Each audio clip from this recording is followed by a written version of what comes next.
What's going on, y'all? It's your boy LSJ254, man. You in for another one. Being that I just wrapped up the video last time about this little setup here that I'm going for with my GoPro. Now, what I want to do at the request of another fellow YouTuber and subscriber, man, MC the Shiznit. For those of y'all that don't know, I am a photographer. So, if you didn't know, now you know. Photographer, graphic designer, all that. So, my intro, all that, I made that. I made my logo. I made the intro, all that. So, let's get into it with a tour of my tool bag. Well, it is my tool bag. You know what I'm saying? It got my tools in it, my photography tools. So I'm gonna just kind of walk y'all through with everything I got. If y'all interested, cool. If you're not, that's fine too, man. You don't gotta watch. So, no further ado, let's get into it. I have a couple of Nikon speed lights. I don't really use them that much. They're mostly for like an indoor setup in the event that I need them. But most times, if I'm shooting indoors and there is a lack of light, I would use these speed lights versus some strobes. These are kind of older, but they still get the job done.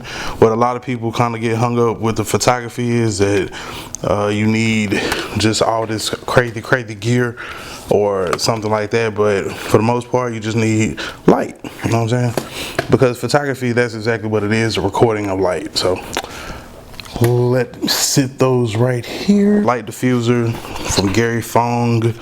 I set it on top of one of those speed lights and it spreads the light evenly kind of out over the room, so it lights up a larger area. Makes for a softer light diffuser. All right, let's go ahead and just get off into the goodness. That's what we came for. We came for the lenses. Oh yeah, baby. All right, so actually, before we get into the lenses, I just had so what I shoot with is a D800. D800 came out like 2012. It's been a good body. It's worked for me. I shoot weddings, portraits, everything with it. Matter of fact, I love the D800 so much that I went out and I bought an additional D800. These are both D800 bodies. When they came out, they retail for I want to say like $3,000 a piece. One I bought brand new, one I bought used like some years later for like $1,000. It's just a good camera, man. It's kind of dated, but it still gets the job done, and that's really all that matters to me. I try not to get hung up on all of the text, well, not the text, but the technical specs and, you know, everything like that. Just trying to get the best image I can. And being that it's all about light, that's kind of easier to do. So the lens that you see that I just put on this D800 here is going to be the Sigma 70-200 f2.8 APO DG HSM. It's a Sigma lens with a F mount for the Nikon system. I actually have two Nikon or Sigma lenses. My other Sigma lens is a 24-70 f2.8. These are a couple of my go-to lenses when I'm shooting weddings. It kind of gives me a range in which I can kind of move, being that a lot of the weddings that I shoot, I end up shooting them by myself. So I'm gonna sit that right there. Now everybody should have this one here. It's what I call a Nifty 50. It's the actual Nikon or Nikkor 50mm 1.8. They call it the Nifty 50 because I mean it's just a great lens. Beautiful bokeh. Can be used for portraits if you know you're not ready to step up to the 85mm 1.8, which is a little bit more pricier. This definitely has a better price point for you.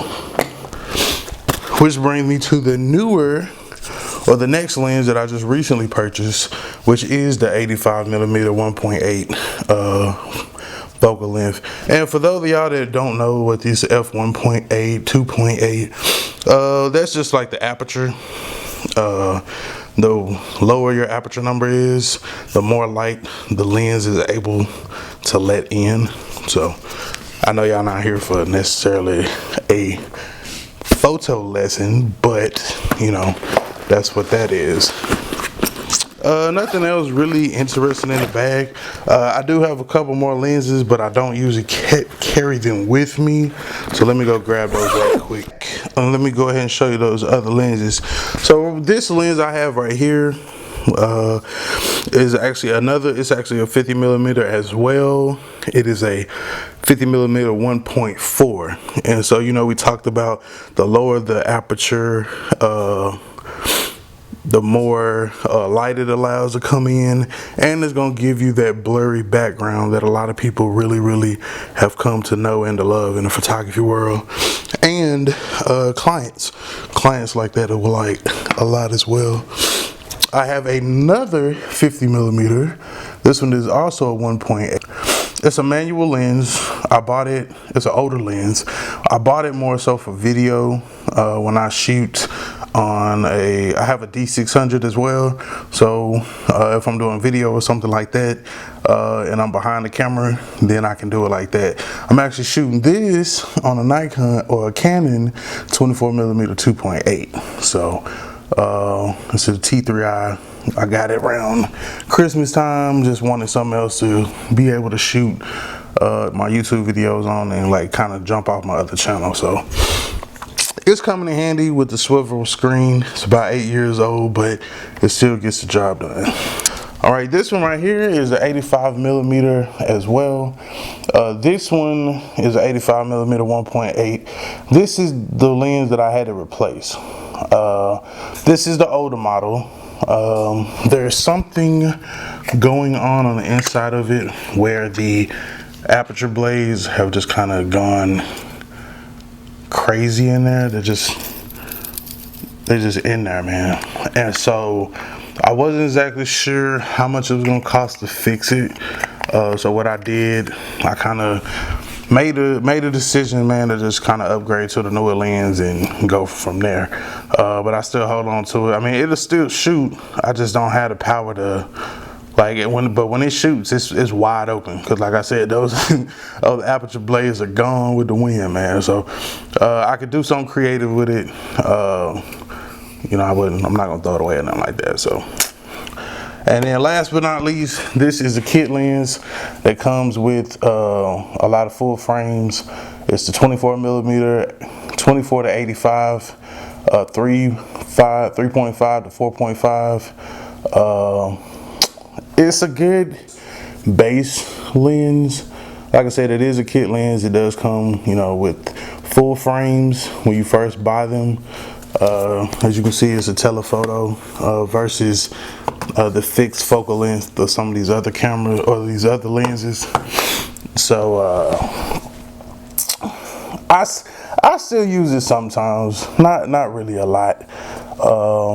This is kind of more so for maybe some video, you know, some kind of random photography. Maybe like if I do go to car shows, take pictures, something like that. These other lenses are more for like portraits, but sometimes, I mean, taking some of these lenses are kind of more beneficial than, you know, taking this one. But definitely not one that you just want to get rid of. I mean, it still has its purposes. I just don't use it that much. So let me know what you think. This is pretty much my lens camera collection.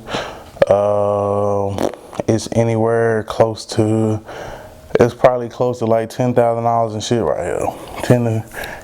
10 to maybe 10 to 12. You know what I'm saying? So it's made me much more. So I mean, it's definitely been an investment. I mean, everything is paid for itself over time. So yeah, man. So if you have any questions about the camera stuff, like I said, I know this is not the regular, you know what I mean, but One of my subs asked about it, man. One of my fellow YouTubers asked about it. So, you know, I'm just giving the people what they want, man. So if it's something that you want to see that I got, then, you know, just let me know, man. I'll make a video about it. I ain't even tripping. So it's your boy, LS254. Remember, identify your weaknesses, make it your strength.